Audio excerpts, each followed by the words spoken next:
La función metalingüística del lenguaje es la que se utiliza para explicar y dar a entender el uso de los elementos que conforman una lengua. En otras palabras, se refiere a las formas en que se describe un idioma y la manera en que debe aplicarse. Desde otra perspectiva, la función metalingüística es aquella que se usa para aclarar las normas que rigen el empleo de las palabras y condiciones gramaticales dentro de una lengua específica. Por lo general, se utilizan comillas para hacer referencia a la reflexión o explicación de un vocablo determinado. Ejemplos de oraciones en las que se utilizan la función metalingüística del lenguaje son las siguientes. Todo párrafo inicia con letra mayúscula o, antes de P y B, se escribe M. La función metalingüística es uno de los principales fundamentos en los que se sustenta un lenguaje. Gracias a ella se despejan dudas en cuanto a conceptos y significados de las palabras o enunciados de una lengua. Características de la función metalingüística. La función metalingüística presenta las siguientes características. Se centra y enfoca en el código de la comunicación. Se encarga de aclarar, corregir y explicar el funcionamiento de los elementos que conforman un lenguaje determinado. Define y conceptualiza las palabras y normas gramaticales en un enunciado de acuerdo al contexto en que se desarrolla. Se da de manera oral o escrita. En la forma escrita se usan comillas o letra cursiva para hacer referencia a lo que se explica. La función metalingüística a nivel oral se destaca dándole al vocablo que forma parte del código una pronunciación y entonación especial. Esta función está estrechamente vinculada con el conocimiento y proceso de aprendizaje de cada individuo, los cuales a su vez están relacionados con el contexto social, cultural y económico donde se desenvuelve. Funciones. La función metalingüística cumple varios propósitos importantes en un lenguaje. Entre ellos destacan los siguientes. Permite el reconocimiento de la lengua por parte de sus hablantes. Esta es quizá una de las intenciones más importantes de la función metalingüística del lenguaje, ya que facilita el conocimiento pleno del idioma a quienes lo usan. Para esto utiliza la explicación minuciosa de cada aspecto que conforma el idioma.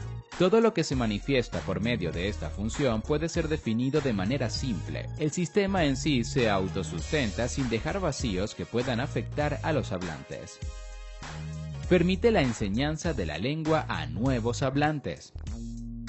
Además de facilitar el aprendizaje profundo a los que ya conocen el idioma, esta función permite la multiplicación del idioma a todo aquel que desea aprenderlo. Para esto se vale de recursos sistemáticos que simplifican la enseñanza del lenguaje. Sin esta función se hace imposible la enseñanza oral o escrita de alguna lengua. Permite la preservación de las cualidades lingüísticas de un idioma. Al mismo tiempo que facilita el aprendizaje y la enseñanza de un idioma, la función metalingüística también facilita la preservación de la lengua. Esto se logra al servir de multiplicador de los preceptos bajo los cuales funciona un código de comunicación. Si una persona sabe a cabalidad cómo funciona su idioma y lo enseña a otro, entonces el lenguaje se conserva y se preserva en el tiempo. Ejemplos de la función metalingüística.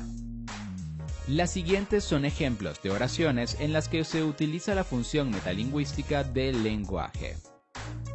Después de un punto y seguido se escribe con letra mayúscula. La palabra grande es antónimo de la palabra pequeño. Lo que dices no tiene lógica alguna. Las palabras graves se acentúan en la penúltima sílaba. Sin embargo, solo se les coloca tilde cuando terminan en consonante diferente a N y S. El latín es un idioma de la historia antigua y ha perdido vigencia. La conjunción verbal está sujeta a la persona, bien sea en singular o en plural. La palabra pico es polisémica, debido a que se refiere a la boca de un ave y a una herramienta para trabajar la tierra. La letra H no se pronuncia cuando se habla, de allí que es muda.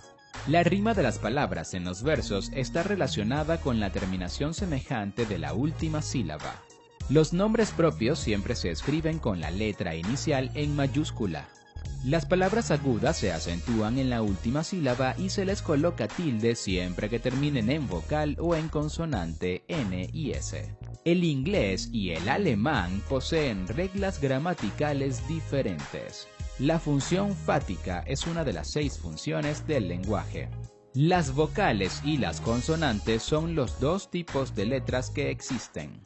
Las palabras y frases tienen sentidos diferentes de acuerdo al contexto y al entendimiento del receptor.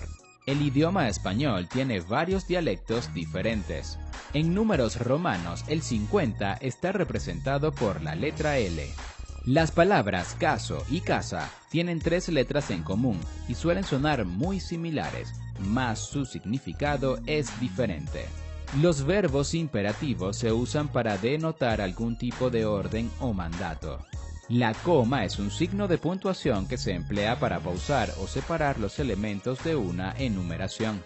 La palabra concupiscencia tiene 14 letras. Si la letra U lleva 2 puntos encima, diéresis, eso indica que debe pronunciarse. Los adjetivos son palabras que se utilizan para describir las características o cualidades del sustantivo. Las palabras que acompañan a los verbos en un enunciado se les llama adverbios. Los afijos son entes del lenguaje que cumplen la función de extender una palabra y modificar su significado. Los prefijos son afijos que se colocan al principio de una determinada palabra. Los sufijos son terminaciones que se le añaden a una palabra y cambian su significado. La palabra haya se deriva del verbo haber. En español se utilizan muchas palabras que provienen de la lengua latina.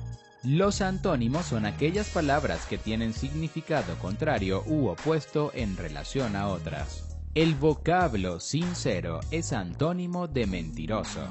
Las oraciones interrogativas se utilizan para realizar preguntas y se escriben entre signos de interrogación. La letra doble R, como en la palabra carro, se pronuncia de manera fuerte haciendo que la lengua vibre contra el paladar. Las oraciones están conformadas por un sujeto, un verbo y un predicado. Antes de P y B se escribe con M.